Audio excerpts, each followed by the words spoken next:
ሰላም ሰላም፣ እንዴት ናችሁ? የኪያ ቤተሰቦች ሰላም ናችሁ ወይ? ይጋላልቆ መሰለኝ እጣ ነው። አይ ነው እዚህ ጋር ነው አንጋግ ወደ ጻጋ በቃ ዛሬ በነገራችን ላይ አዲስ ሀሳብ ነው ይዘን የመጣ ነው። ባለፈው ከዚህ በፊት የገባነው ኮሜንት ላይ እንዳልኳችሁ ሁለት ኮሜንት ነበር የመጣልን። አንደኛው በትዳር ላይ፣ አንደኛው ደግሞ በልጆች ላይ ነበረ። በትዳሩ ላይ የነበረውን እንግዲህ ባለፈው ተከታታይ ሳምንቶች ስናወራ ነበረ እና ዛሬ ደግሞ እሱ ላይ ማውራት አይጠበቅብንም አይደል? ይበቃናል። ብዙ አርስቶች የተለያዩ ነገሮች ሊኖሩ ይችላሉ በትዳር ላይ ላሉት ቪዲዮዎች ቤቢ በሚቀጥለው እንትን እንላለን እንዳትሰለቻችሁ። ዛሬ ግን ሌላ በልጆች ላይ አዲስ የመጣልን ጥያቄ ስላለ በሱ ላይ ብንሰራ ይሻላል። በሱ ላይ እንወያያለን ማለት ነው። እስከዛ ድረስ ደግሞ እናንተ ኮሜንት ላይ ጻፉልኝ በሚቀጥለው ስንመጣ በምን ላይ እንድናወራ ትፈልጋላችሁ የሚለውን ይዘንላችሁ እንድንመጣ እናንተም ከእናንተ ጋር እንድንወያይ እኛም የራሳችንን ሀሳብ ትሰጥበታለን፣ እናንተም ደግሞ የራሳችሁን ሀሳብ ትሰጡበታላችሁ። ስለዚህ ሀሳብና ጥያቄ ካላችሁ ጻፉልኝና በሚመጣው ስንመጣ ተዘጋጅተንበት ይዘን እንመጣለን አይደል? የዛሬ ጥያቄ ከመግባቴ በፊት ቡናችን ልቅዳና ወደ ጥያቄው እሄዳለሁ። ቡናን ጠጣ። ዋው ቡናን ያፈላሁት በጋራ ያላችሁበት እንዴት ነው? ጠዋቱም ከሆነ ማታም ከሆነ የዝነበም ከሆነ ጨለማም ቀንም ከሆነ በያላችሁበት እንዴት ናችሁ? እናንተ ጋር ወይዘር እንዴት ነው? ብርድ ነው? ፀሐይ ነው? ሙቀት ነው? ቀዝቃዛ ነው? የሚለውን እስኪ እንግዲህ አንዳንዳችሁ በየቦታው እየጠቀሳችሁ አሳውቁም። እኛ ጋር ዛሬ ዳመና ነው፣ ከፊል ደመና ነው። ከፊል ደመና ማለት ከየት ነው የምታዩን? እስኪ እናንተ ጋር ኮሜንት ጻፉልኝ። ከየት ነው የምታዩን? ማዘሮ ሀያት ማለት ዘቃ ዝም ብለሽ ቡና ስትወስጂ ብቻ ነው የምትታየው። እንዴት ናችሁ? ሰላም ናችሁ? ያቲ በነገራችን ላይ ሁላችሁንም በጣም ነው የማመሰግነው ለሰጣችሁኝ አስተያየት። በልጄ ምርቃት ላይ የለቀቁትን ቪዲዮ ላይ አይታችሁ በጣም መልካም ምኞታችሁን የገለጻችሁልኝ ብዙዎች ናችሁና በጣም አመሰግናለሁ እና በጣም እናመሰግናለን። እውነት ቁጭ ብዬ ሁሉንም ነው ያነበብኩት። በተቻለ መጠን ሁሉንም ለመመለስ ሞክሬያለሁ እና በጣም አመሰግናለሁ። አይ በጣም ደስታችን አድርጋችሁ ሁላችሁም ጊዜያችሁ ሰጣችሁ አስተያየት ኮሜንት የሰጣችሁ በጣም እናመሰግናለን። በጣም ደስ ብሎን ነበር። በጣም ደስ የሚል ጊዜ ነበረ እና እግዚአብሔር ይስጥልን። ያ በጣም ነው ደስ ያለኝ። የዛሬው ጥያቄ ነው ወይስ ነው? ያ ጥያቄ በዚህ ላይ ብታወሩ በሚል ነው። በልጆች ጉዳይ ላይ ብታወሩ እና በፕሌይ ዴት እና ስሊፕ ኦቨር እንዴት ነው እናንተ ጋር በሚለው ጥያቄ የመጣው። እናንተም የራሳችሁን እዛ ላይ ጻፉልኝ። እኛ የራሳችንን ደግሞ እንነግራቸዋለን ማለት ነው። ያው እዚህ ሀገር እንደምታውቁት ፕሌይ ዴት እና ስሊፕ ኦቨር የሚባል ነገር አለ። ልጆቻችሁ ስሊፕ ኦቨር ሲኖር ጓደኞቻቸው ቤት ይሄዳሉ። ከዛ እዛ አድረው ተጫውተው ምናምን ይመጣሉ። ፕሌይ ዴት ደግሞ ይሄዳሉ ጓደኛቸው ቤት እንደዛው ተጫውተው ምናምን ይመጣሉ። እና በእንደዚህ ላይ እንዴት ነው እናንተ ፕሌይ ዴት ታረጋላችሁ? ያረጋሉ ልጆቻችሁ? ስሊፕ ኦቨር በተለይ ያረጋሉ ያረጉም የሚለው ነው እና በሱ ላይ ነው ዛሬ የምንወያየው።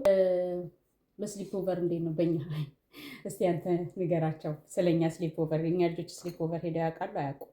ነው ስሊፕ ኦቨር ሄደው የማያውቁም። እኛ በስሊፕ ኦቨር ላይ እኔ በስሊፕ ኦቨር አልደግፍም። ቤተሰብ ጋር ራሱ ሄደን ለማለት እንዲያድሩ ሄዱ እንኳን አብረን ሄደን እኛም አብረናቸው ብቻቸውን ሄደው አያውቁም እና አድረን ማለት ነው እንጂ እንመጣለን እንጂ እንደዚህ ጓደኛቸው ቤት ሄደው አንድ ሌሊት አሳልፈው ሁለት ሌሊት አሳልፈው ምናምን እኔ አልፈቅድም። ምክንያቱም እኔ ራሴን ብቻ ነው ማወቅ የምችለው። እኔ ስለ ልጆቼ ብቻ ነው ማወቅ የምችለው። እዛኛው ቤት ስላለው ነገር የማውቀው ነገር የለም እና ልናቅ የምንችለው ምንድነው? ልጁን ልናቅ እንችላለን፣ እናትየውን አባትየውን ልናቅ እንችላለን። ከዛ በተረፈ ግን የምናውቀው ነገር የለም። ውጭ የምታዩት ባህሪ ደግሞ ቤት ውስጥ ምን እንደሆነ አታውቁም። ያንድን ሰው ባህሪ ውጭ አውቄዋለሁ ብለን ቤታቸው ውስጥ የሚያደርጉት ነገር ምን እንደሆነ ስለማናቅ እኔ ልጆቼን የዚህን ያህል ሪስክ ወስጄ ስሊፕ ኦቨር አደርጋለሁ ብዬ አላስብምም። እነሱም አያስቡትም። ቢጠይቁ ራሱ እኔ አልፈቅድላቸውም። ራሱ እንደዚህ አይነት ነገር እኔ አልደግፍም። ምክንያቱም የራሴ ጓደኛ የምለው ቤትም አላረገውም። ራሴ ሄጄ አብሬያቸው አድሬ ለዛውም የሚገርማችሁ ማለት ነው እኔ ቤተሰብ ጋር ራሱ ከልጆቼ ጋር ሄጄ ሳድር አብረውኝ ነው የሚተኙት። እኔ ያለሁበት ክፍል ነው የሚተኙት እንጂ እንደዚህ የተለያየ ክፍል እንኳን አንተኛም። ምክንያቱም እኔ አጠገቤ ሲሆኑ ነው ልጆቼ ሰላም የሚሰማኝ፣ እኔም ሰላም ይሆናሉ ብዬ የማስበው እና ስሊፕ ኦቨር እኔ አልደግፍም። አይደል ነው ይቅርታ አድርጉልኝ። የምትደግፉ ሊኖር ይችላል። ለልጆቹ የሚጠቅም ነገር ሊሆን ይችላል። እኔ ግን ከጥቅሙ ይልቅ ጉዳቱ ስለሆነ የሚያመዝንብኝ ስሊፕ ኦቨር በፍጹም አልደግፍም። አንተ ትደግፋለህ? እኔ ምክንያት ነው ያልደገፍከው ወይስ የራስን ማሳብ አይደለም? ምንም ጥቅም አይታየኝም። እሱማ ልጆቹ ሲጫወቱ ለማደር ምናምን ነው ደስ ይላል እኮ እንትን ሲሉ፣ ግን ከሴፍቲ አንጻር ነው አልፈልግም። ምንም ጥቅም የለውም። እናንተ እንዴት ምን ትላላችሁ በዚህ ላይ? ማለት ካላደሩ አይሆንም ለቀን ያጫወቱ ይጫወታል ከፈለጉ እኮ እሱም ልንመጣ እኮ ነው። ለምሳሌ ልጆች ሲሰበሰቡ አንድ ላይ የሚያደርጉት ነገር አታውቅም አንቺ። ያ ነገር ልጆቹ ብቻ ሳይሆን ከቤተሰቦች ውስጥ አንዱ ማታውቅም ምንም ነገር ምናምን ብቻ አይደለም አንቺ። ዋናው ልጆቹ ራሳቸው ሲሰበሰቡ ለምን እንደዚህ አንሞክርም፣ ለምን እንደዚህ አናደርግም ይላሉ። ወይም ማታ እንደተሰብስቡ ሊወጡ ይችላሉ። አይታወቅም። ብዙ ነገር ነው የሚያደርጉት አንድ ላይ ሲሰበሰቡ እና ያው እንደዚህ ከተፈጠረ ምናምን ብሎ ከተፈጠረ በኋላ ከመጸጸት ማድረግ የሚሻለው መከልከል ነው የሚሻለው። እኔ በስሊፕ ኦቨር አልደገፍም ካላቸው ምንም አይገባኝም። እኔ ከልክያለሁ። ምንም የሚደርስልኝ ነገር የለም። እኔ እንደዛ ነው። እኔም አልደግፍም ስሊፕ ኦቨር በፍጹም መቼም የማላደርገው ነገር ነው። ለረግነቱ አሁን ልጆችም አድርገውልኛል። ስሊፕ ኦቨር ብዙም ላይ አልፈውበታል። ግን እኔ በፍጹም አልደግፍም ስሊፕ ኦቨር። ፕሌዴቱ ላይ እኔ ደግፋለሁም አልደግፍም። ወረባቱ አንተስ? ፕሌሊስት እንደ ልብ ጓደኞቻችን ባህሪ ላይ ይወሰናል። እሱ ማልደግፍበት ጊዜ አለ፣ መደግፍበት ጊዜ አለ። እንደገና ደግሞ ፕሌሊስት የሚያደርጉበት ቦታ አለ። እስቲ በየቤታቸው ሲሄዱ እኔ አልደግፍም። ምናልባት ተያይዘ ፕሌሊስት ሞል ውስጥ ዋክ አድርገው ምናምን ሙቪ የሚካሉ አውትሳይድ ሙቪ ቤት ሄደው የሚያዩ ከሆነ ምን ችግር የለብኝም። ኦኬ እኔ አሁን ስለ ፕሌዴቱ ሳነሳ ማለት ነው ደግፋለሁ አልደግፍም ያልኩበት ምክንያት ልንገራቸው። ለምሳሌ አሁን እድሜያቸው ምን ያህል ነው? እንደየእድሜው መወሰን አለብን ብዬ አስባለሁ። ለምሳሌ አሁን የኪንደርጋርተን ፕሪስኩል እና ምንድነው ስሙ አንደኛ ክፍል ሁለተኛ ክፍል የሆነ ልጆቹ በስነ ስርዓት መጥተው መናገር የሚችሉ መሆን አለባቸው። እንደዚህ አይነት ፕሌዴት በመልካቸው ሰዓት እና እኔ አልክም ነው አልክም ሲጀመር አልክም፣ ግን የተወሰነ እድሜ ላይ ሲደርሱ ልክ ያውቃሉ። ስለዛ ልንገራችሁ ማለት የተወሰነ እድሜ ላይ አላቸው። እንዳልኳችሁ ሁለተኛ ሶስተኛ ክፍል ምናምን ሲሆኑ ፕሌዴት አልካቸውም ስራችሁ ደግሞ አይሄዱም ማለት አይደለም። ከሱ ጋር ወይም ደግሞ ከኔ ጋር ከሆነ ሰው ጋር መሄድ አለባቸው። ከወላጆቻቸው አንዱ መሄድ አለበት። እዚህም ራሱ አሁን እኔ እፈቅዳለሁ ቤቴ እንዲመጡ። እነሱ ፈቃደኛ ከሆኑ ቤቴ መጥተው፣ በእርግጥ ብዙ ጊዜ ጓደኞቻቸው እኔ ቤት ይመጣሉ እንጂ እኔ ልጆቼ ጓደኛቸው ቤት አይሄዱም። ጓደኞቻቸው ግን እኔ ቤት መጥተው ይጫወታሉ። እንደዚህ አይነት ፕሌዴት ይጫወታሉ። ምን ያደርጋሉ መሰላቸው? እነሱ አሁን እንዲያየሁት ወላጆቻቸው አብረው ይመጣሉ። በተለይ የመጀመሪያው ቀን ሲመጡ ልጅ ሆነው ነው የምላችሁ ይመጣሉ። ወላጆቹ ከኛ ጋር አብረው ቁጭ ይላሉ። ልጆቹ ይጫወታሉ። ያውናል እኔ እና እሱንም እየተጫወትን አብረናቸው አውርቶ ምናምን የመጀመሪያው ጊዜ ይሄዳሉ። ከዛ በኋላ ምን ይሆናሉ? ልጆቻቸውን ይልካሉ። ከዛ በኋላ ኮምፎርታብል ስለሚሆኑ እነሱም እኛንም በደንብ ስላወቁን ቤታችንን ስላዩ ይልካሉ ልጆቻቸውን። የእነሱ ልጆች መጥተው ይጫወታሉ። እኔ ልጆቼ ሄደው አይጫወቱም። ፕሌዴት ማለት ነው። አይጫወቱም ስላችሁ እድሜያቸው ያልኳችሁ ትንሽ ሆነው ያለው ላይ ነው። ሄደን ከሱ ጋር ልደትም ሲጠሩ ያው ከሱ ጋር ሄደው ተጫውተው ነው የሚመጡት። ፕሌዴትም ሲሄዱ ከሱ ጋር ሄደው እሱ ከቤተሰቦቻቸው ጋር ሲጫወት እነሱ ከጓደኞቻቸው ጋር ተጫውተው ይመጣሉ። ደግሞ የሆነ እድሜ ላይ ሲደርሱ ለምሳሌ አሁን ቲኔጀር ሆነዋል አይደለ? ቲኔጀር ስለሆኑ ላይክ 16 15 ሲሆኑ ይሄዳሉ። ሄደን ቤታቸው አድርሰናቸው ይመጣሉ። ምክንያቱም አሁን ስልክ አላቸው፣ መደወል ይችላሉ። ሁለተኛ ምንም ነገር ቢፈጠርባቸው የመናገር አቅሙ ስላላቸው እና አትሊስት የተወሰነ ቢሆን የማስተዋል እንትኑ ስላላቸው ፈቅድላቸዋለሁ። ሄደው ተጫውተው ይመጣሉ። ለእኔ ደስ የሚለኝ ግን ብትጠይቁኝ እቤቴ መጥተው ልጆቹ እዚህ ቢጫወቱ መርጣለሁ። አጠገቤ ማለት ነው። የሰዎቹ ልጆች እዚህ መጥተው ተጫውተው ወደ ቤታቸው ቢሄዱ። የሚገርማችሁን ግን ነገር የእነሱ መጥተው በጣም በደስ ብሏቸው ነው የሚመጡት። በጣም ነው እንትን የሚሉት። እኛ ነን አይ ቲንክ ኮምፎርታብል ማንሆኑ እኛ ነን ልጆቻችንን ወደ ሰው ቤት የመላኩ ምናምን ላይ እና በዛ በኩል እኔ አልደግፍም፣ እደግፋለሁ። በሁለት መልኩ ማየት አለብን ብዬ አስባለሁ። ከዛ በተረፈ ግን ፓርክ ሄዶ መመጫወት ፕሌሊስት በህፃነታቸው ልጆችን ቢሆኑ አንድ እድሜ ያለ ልጅ ነው ያለችው ፓርክ ሄዶ ምናምን አብሮ እናንተ በዛ ቁጭ ብላችሁ ፓርክ ውስጥ ደስ የሚል ነው። እሱን በጣም አብሮ ይጫወታሉ። ከዛ ተያይዛችሁ ይዛችሁ ወደ ቤታችሁ የምትመጡበት እሱን እኔ በጣም የምደግፈው ፓርክ ሄደን ተቀጣጥረን ከልጆቹ ሄደን ስፔሻሊ አንድ ልጅ ብቻ ምናምን ከሆነ ያለው ብዙ ሰዎች ልጆቻቸው የሚያጫወቱ ከሰው ጋር እንዲገናኝ ይፈልጋሉ። ብዙ ጊዜ የኛ ልጆች 4 ምናምን ስለሆኑ ሊጫወቱ የሚሄደው ራሱ ብዙ ጊዜ ራሳቸው በራሳቸው የሚጫወቱት ያ 2-3 ልጆች ሲኖራችሁ በእርግጥ ብዙ ጊዜ ሰው አይፈልጉም። እንደተረዳሁት ከሆነ ብዙ ጊዜ በራሳቸው ነው እንትን የሚሉት እና በእንደዛ ሁኔታ ነው እኛ እንትን የምንለው። ከዛ በተረፈ ግን ፓርክ ሄዶ ምናምን መጫወት በጣም ይጫወታሉ። ከጓደኞቻቸው ጋር ተቀጣጥረው ሄዳሉ። ፊልም አሁን ደግሞ እንዳልኳችሁ ትልልቆች አሉ አደግ ሲሉ ፊልም ቤት ይገባሉ። ያው ሰዓቱን ከዚህ የትኛው ፊልም ቤት ሄዳችሁ እዚህኛው ፊልም ቤት ነን ያለ ነው እዛ ደርሳችኋቸው ትመጣላችሁ። በዛው በሰዓቱ ሂጃ። በነገራችን ላይ እንደናንተ ይወሰናል። እሱም ከፊልሙ ቤታ ቦታው የት ሄዳሉ የሚለውን ነገር መወሰን አለባችሁ። ፊልሙ ስንት ሰዓት ይጀመራል? ፊልሙ ስንት ሰዓት ያልቃል? አሁንም ድረስ እኔ የማደርገው ነው የምነግራችሁ። ፊልሙ ስንት ሰዓት ይጀመራል? ፊልሙ ስንት ሰዓት ያልቃል? ከዛ ልክ በሚያልቅበት ሰዓት ከዛ ይወላችሁ ይደውልልኝና አሁን ወንዱ ሁለተኛው ይሄዳል ከጓደኞቹ ጋር። ብዙ ጊዜ ፊልም የሚያየው እሱ ነው። ሴቷም ታያለች፣ ግን እሱ ነው ብዙ ጊዜ ይደውልና ፊልሙ ከጨረሰ በኋላ ከጓደኞቹ ጋር ትንሽ ሞል ውስጥ ዞር እንበለው ይለኛል። በጣም የምጠላው ነገር ነው እኔ። ምክንያቱም ብቻቸውን እንዲዞሩ አልፈልግም። ለምን መሰላችሁ? እንዳልኳችሁ ጓደኞቻቸውን ሊያውቋቸው ይችላሉ፣ ግን እኔ አላውቃቸውም። ሁለተኛ ደግሞ እርግጠኛ ባቃቸው እርግጠኛ ነው ነገር ሊያደርጉ ይችላል። ጨዋታ እነሱ የሚያስቡት ጨዋታ መሆኑን ነው። ፈነው ብለው ሲሄዱ ባክባክ ይዞ ነው ሄዱ። ከስቶር ውስጥ አንስቶ ኪሳቸው ውስጥ ሊከቱ ይችላል። ለቀልድ ብለው ፕራንክ ለማድረግ ብለው እሱ አንስቶ ያልተከፈለበት ዕቃ ቦርሳ ውስጥ ቢከቱበት ሲወጣ የሚያዘው እሱ ነው። ልጄ ነው። በተለይ ወንድ ልጅ በተለይ ደግሞ እዚህ ሀገር አስቸጋሪ ነው ብቻ እና እንደዛ ነገር እንዲፈጠር ይሄንን በጣም የሚገርማችሁ ደጋግሜ አስጠንቅቄ ነው ልጆች በመልካቸውም ሰዓት ምልካቸው። ግን እንደዛም ሆኖ ደግሞ እንዲያረጉም አልፈልግም። እኔ ከፊልሙ ወጥ ተጫውተው ፊልማቸውን አይተው ወደ ቤታቸው ይመልሱ። የወጡበት ጉዳይ ለፊልም እስከሆነ ድረስ። ሴቶች ሲሆኑ ደግሞ ሻፒንግ የሚሉት ነገር አለ። አንዳንድ ጊዜ ሞል ሄደው ምናምን ዞሮ ለመመለስ የሚፈልጉበት ጊዜ አለ። እንደ የሆነ እድሜ ላይ ሲደርሱ ይጠይቋቸዋል። በነገራችን ላይ እንደዚህ አይነት ነገር ሲኖራቸው ደግሞ አብረን ነው የምንሄደው። ማለት አብረን የምንሄደው ስላችሁ እለቃቸዋለሁ ከኋላችን በሩቅ ርቀት ማለት ነው። በሩቅ ርቀት እንከተላቸዋለን። ስቶር ሲገቡ ከሩቅ ርቀት እንዲሄድን አብረን እንገባለን። ያው ቱ ማች ክሎዝ ሆነን እንደዚህ እንድንላቸው አንፈልግም። ምክንያቱም ኮምፎርታብል አይሆኑም ለማውራት ለመጫወትም ስለሚፈልጉና በሩቅ ርቀት ሆነን ግን ሄደን የሚገዙትን ገዝተን እንዲዘናቸው እንመጣለን እንጂ ብቻቸውን እንዲዞሩም አልፈልግም። በዛ ሁኔታ ነው የሚያሳልፉ ከጓደኞቻቸው ጋር። እሷም ሴቷም እንደዛው ጓደኛዋ ቤት ትሄዳለች አይደል? ለስንት ሰዓት ነው የምትሄደው? ለ2 ሰዓት ነው ለ3 ሰዓት ነው የምትሄደው። በዛይ ሰዓት የሚገርማችሁ ነገር 5 ደቂቃ እንኳን አላሳልፍም። በቃ ወደ ቤት ከተባለ ሄደን በሯ ላይ ነው ደርሻለሁ ነው ውጪ ነው አለቀ። ልመጣ ስለወጣ ስለነግራታለሁ በር ላይ ስንደርስ ትወጣለች አለቀ እንጂ እንደዚህ ብሌዲት ተብሎ በፈለጉ ሰዓት በፈለጉ ሰዓት መምጣት አይቻልም። እሱም ደግሞ እንዳልኳችሁ በእድሜያቸው መሰረት ነው። ኢትዮጵያ እንኳን ችግር የለውም ሄደው ውጭ አሁን ቀርቶ እንደሆነ አላውቅም። ውጭ ምናምን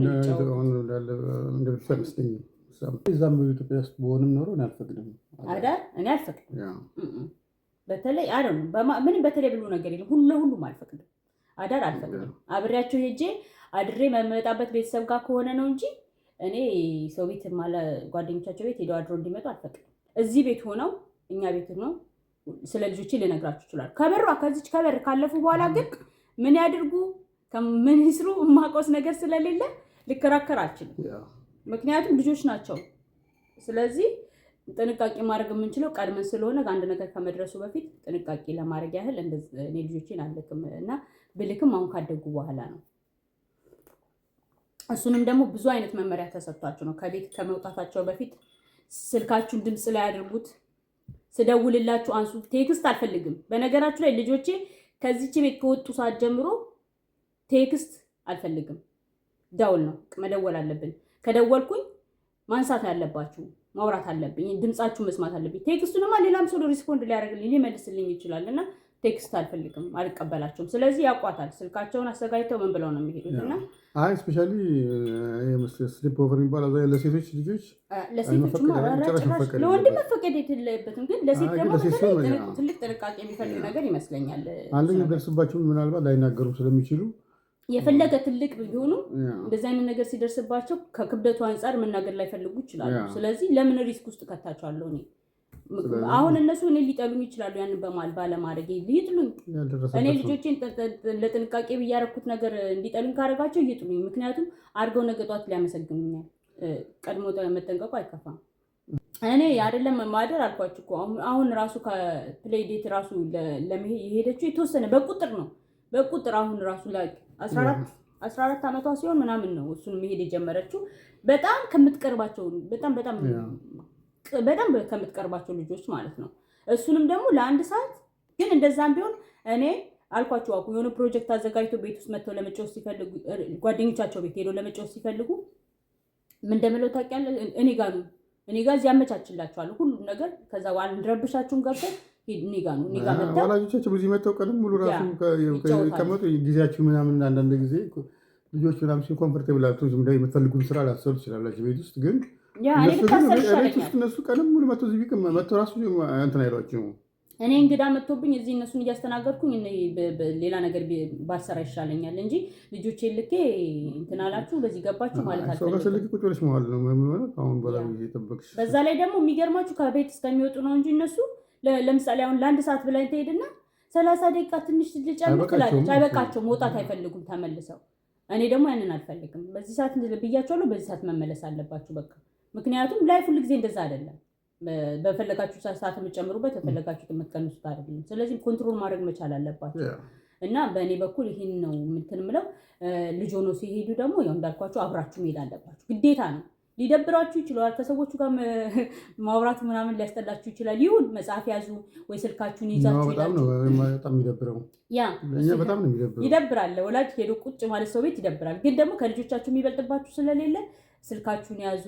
የሆነ ኮምፒውተር ቢሆን ይዛችሁ ሄዳችሁ። እኔ አሁን የልጅ ጓደኛ የእናት አብራ ነው የምትመጣው ከልጇ ጋር መጀመሪያ አካባቢ እኛን በደንብ እስከምታውቀን ድረስ እና ኮምፒውተሯን ምናምን ይዛ በቃ ለስራ የመጣች ነው የምትመስለው። እዚህ ቁጭ ብላ እሷ ኮምፒውተሯ ላይ እንትን ትላለች፣ ልጆቹ እዚህ ፊት ለፊት ይጫወታሉ። እኛም የፈለግነውን ነገር እናደርጋለን። ኮንፈርት አይሰጣችሁም በእርግጥ ወላጆቻቸው እዚህ ሲቀመጡ፣ ግን ከልጆቹ የሚበልጥ ነገር የለም። እኔም አንደርስታንድ ስለማደርገው ለምን መጡ አይደለም፣ ምክንያቱም ከልጃቸው የሚበልጥ ነገር የለም። ግን ከለመዱም በኋላ ከበር እንኳን አይገቡም፣ እዛው ጥለውት ነው የሚገቡት። በቃ በሩን ጮኸው መጥሪያ ጮኸው መኪናቸው ውስጥ ገብተው ነው የሚሄዱት። ምንም አይመስላቸውም። ከዛ በኋላ ስንት ሰዓት መጥቼ ላንሳው ነው ከዛ በኋላ እንጂ እንትን አይላቸውም እስከሚያውቋችሁ ድረስ ማለት ነው። እንደዛም ቢሆን ግን እኔ አላረግም። ምክንያቱም ልጄ አፍ አውጥቶ በደንብ እስከሚያስረዳ ድረስ እንደዛ ነገሮችን አልፈቅድም። ከዛ በኋላም ገደል አድርጌ ነው የምፈቅድላቸው። ፕሌይዴት ደግሞ እንደ ሁኔታ ይለያል። ብዙ ጊዜ ፕሌይዴት አስፈላጊ ነው ከልጆች ጋር ልጆች ወጥቶ መጫወት ስለማይችሉ ነው። እዚያ ጋር በእኛ አምሳል ብቻ መቅረጽ የለብን። ልጆች አሁን እያደጉ ሲሄዱ የተወሰነ መውጣታቸው አይቀርም እና ውጭ የሚያጋጥማቸውና እኛ ቤት ውስጥ የምንይዛቸው የምናስተዳደግ የተለየ ነው እና የሆነ መጋጨት ምናምን ይመጣባቸው። ስለዚህ ከልጆች ጋር መጫወት ምናምን ጥሩ ነው እና ግን እናንተ እሱን እኮ ነው ኢትዮጵያ ውጭ ሄደው ከልጆች ጋር ከጓደኞቻቸው ጋር ወይም ከጎረቤት ልጅ ጋር ምናምን ኖርማሊ ትጫወት። አሁን አላውቅም። አሁን በፊት ግን እንደዛ ነው እየተጫወትን ያደግነው። አባሮች ምናምን ያ ነገር ጥሩ ነገር አለው እንትን ይላል። ስለዚህ አሁንም ደግሞ እዚህ ሀገር ደግሞ ቤት ውስጥ ነው ብዙ ጊዜ የሚያሳልፉት እና ፕሌይዴቱ መፈቀዱ ጥሩ ነው። ግን እንዳልኳችሁ የእድሜው ጉዳይ ይወስነዋል። በእድሜያቸው መሰረት እናንተ አብራችሁ ሄዳችሁ የምታደርጉት መሆን አለባችሁ። ከዛ ደግሞ በተረፈ ደግሞ እያደጉ ሲሄዱ ደግሞ የሰዓት ገደብ አድርጋችሁ ስልክ ካላችሁ ስልክ ሰጥታችሁ ነው እና ቤቱን ሄዳችሁ ሰዎቹን አይታችሁ መሆን አለበት እንጂ ዝም ብዬ እንትን አይደለም እና እንደዛ ነው። በእኛ በበኩል የምፈቅድበት እድሜና ገደብ አለው። ስሊፕ ኦቨር ሄዶ መተኛት ማድረግ ሰው ቤት ምናምን አይሆንም፣ መቼም አይፈጠርም። እግዚአብሔር ይመስገን እስካሁንም አልተፈጠረም። አይደረግም። እሱን አልደግፍም በፍጹም። እኔም አድርጉ ብዬም አልመክርም። እናንተ ራሱ ባታረጉ ነው የምመክረው። ቤተሰብ ነው ምናምን እኔ ጋር አይሰራም። ቤተሰብም ሆነ ምንም ከቤተሰብ ጋር ከሆነ ቤተሰብ ጋር ሄደን እነሱ ሲጫዋወቱ ቁጭ ብለው እንደ ልባቸው ከተጫወቱ በኋላ ልክ እንቅልፋቸው ሲመጣ አጠገቤ መተው ነው ፊት ለፊት የማይበት ቦታ እነሱ እንዳይገኝበት የሚችል ቦታ ነው የሚተኙት። እዛው መሬት አንጥፌም ቢሆን ትልቅ ሳሎን ቤትም ቢሆን መሬት አንጥፌ አብሬያቸው አብረው ይተኛሉ እንጂ እኔ እንደዚህ አላረግም። አይደል ነው ይሄ የኔ ባህሪ ነው። ስሊፕ ኦቨሩ ቤተሰብ ጋር። በተረፈ ግን ሌላ ሰው ቤት ጓደኞቻቸው ቤት አላረገውም።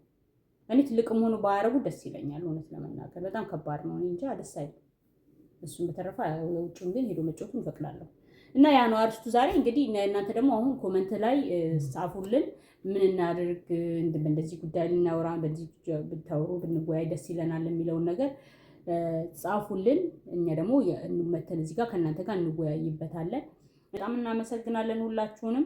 እንግዲህ ዛሬ ያው በመጣልን ጥያቄ መሰረት ነበር የገባነው፣ ግን አመጣው ደግሞ ቪዲዮ አዲስ ቪዲዮዎች በያላችሁበት እና አዛኛው ቻናሌ ላይ ምናልባት ሰኞ የጠላውን አሰራር ጭንላችኋለሁ። ገብታችሁ ቼክ አድርጉት ኪያቱብ ላይ እና ሁላችሁንም ከልብ እናመሰግናለን።